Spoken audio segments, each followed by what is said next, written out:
Hi everyone, and welcome to a new series of videos. And as you can see on the screen, in this series, I'll be talking about some very specific superconducting circuits. So I'll be talking about a lot about superconductivity and a very particular type of superconducting circuit, that is a superconducting qubit. So if you already have some experience with quantum computing, so you might already know that we need two levels to do to do quantum computing. So that is 0 and 1. So these are the two qubit levels. And so in this series of videos, I'll be talking about the basics of superconducting qubits, that is how they work at a hardware level. So I'll be discussing a lot of superconductivity.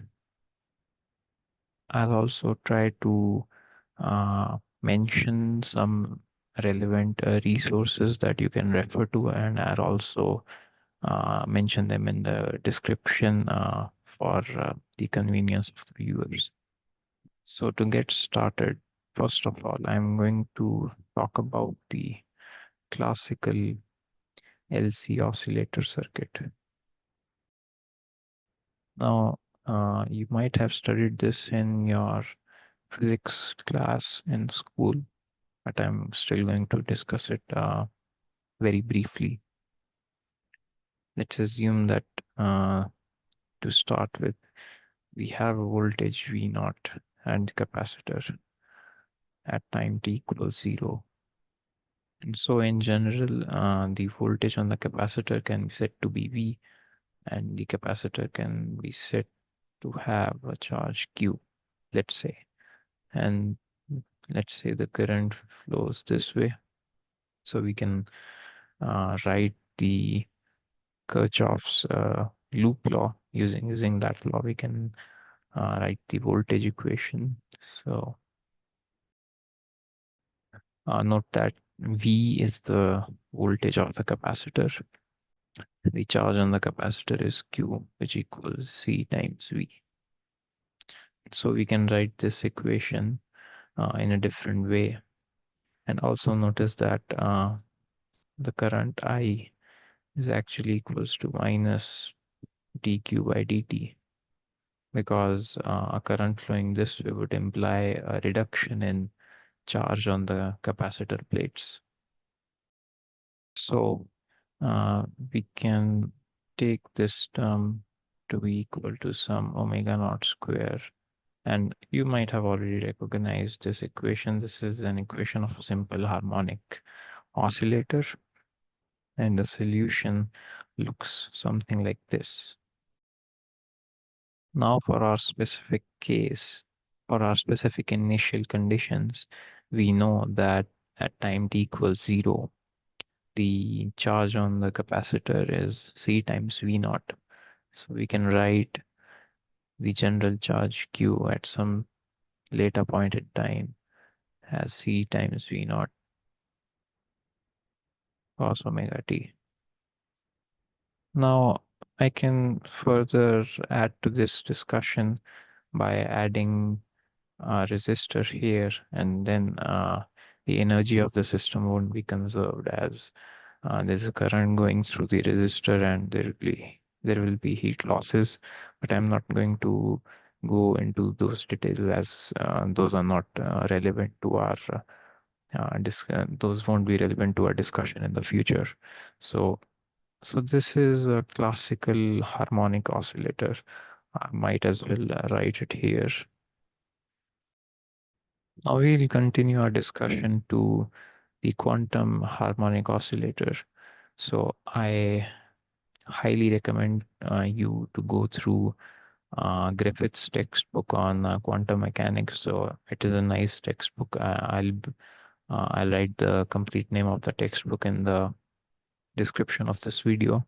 But if you are not aware of discussions on quantum harmonic oscillators, then I highly suggest that you go through that book, because I'm going to write some results right away. Now for quantum harmonic oscillator, again, we have an L, that is an inductor, as well as a capacitor. But the quantities that we are interested in, and that we are interested in here, are the flux through the inductor and the charge on the capacitor. And actually, these both are canonically conjugate variables. And the Hamiltonian of the system can be written as follows.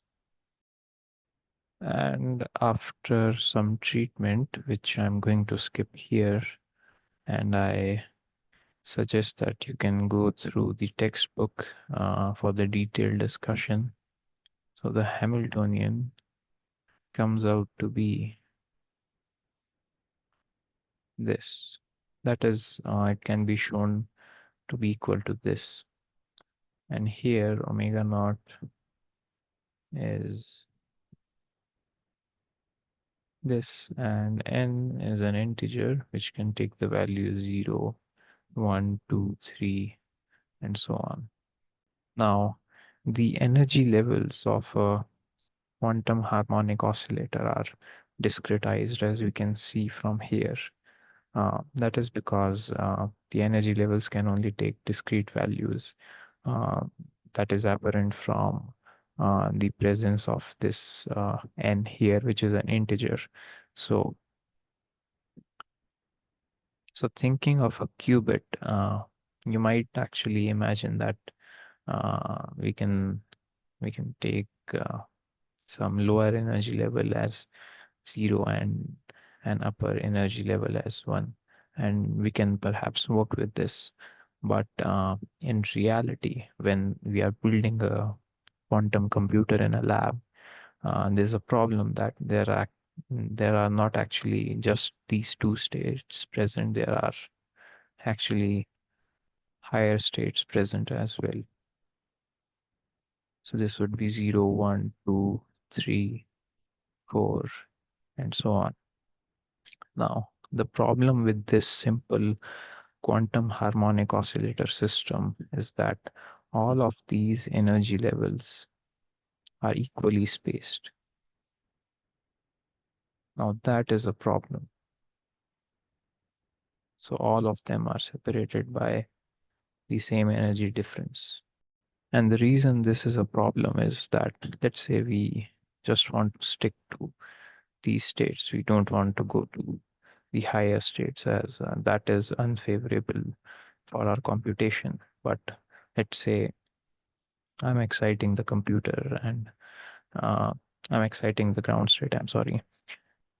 There's still a chance that this can also get excited to higher states, or perhaps I'm in the excited state 1, and there's still a possibility that this can go to higher states, which we do not want. So what is the solution to this? Solution to this is to have uh, unevenly spaced energy levels.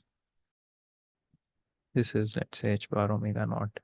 Now we want the next energy level to be at a distance that is greater than h bar omega naught, and the next one at a still greater distance. So this makes these energy levels unequal. These energy differences, I'm sorry, uh, these energy differences should be unequal, so that even if we are working with this state and let's say we are exciting, we are throwing photons of the energy h bar omega naught, even then this state will not get excited to higher states, because for excitation, as you know, we need exactly photons of energy difference equal to this, or perhaps equal to this.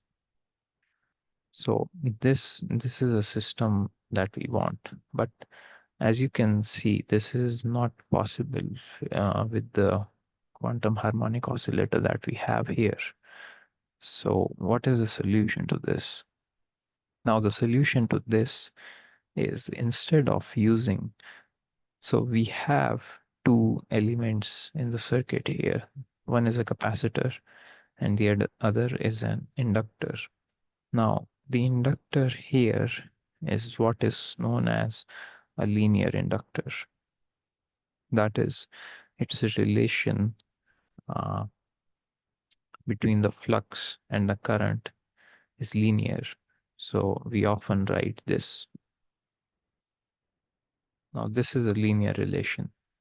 What we want instead of linear inductor, in order to get this unevenly spaced energy levels, is we want a nonlinear element. So our requirement is we need a nonlinear inductive element. And in the next video, I'll show how this nonlinear inductive element will work. So just for now, this is what is called this nonlinear inductive element, which is actually used. This is called a Josephson junction. And this is the circuit element for a Josephson junction. And in the upcoming videos, I'm going to talk about the nuances of the Josephson junction, and I'm going to introduce a lot of mathematics so that we can better understand this circuit element. So now, instead of this circuit, we have this new circuit with this new element. So see you guys in the next video.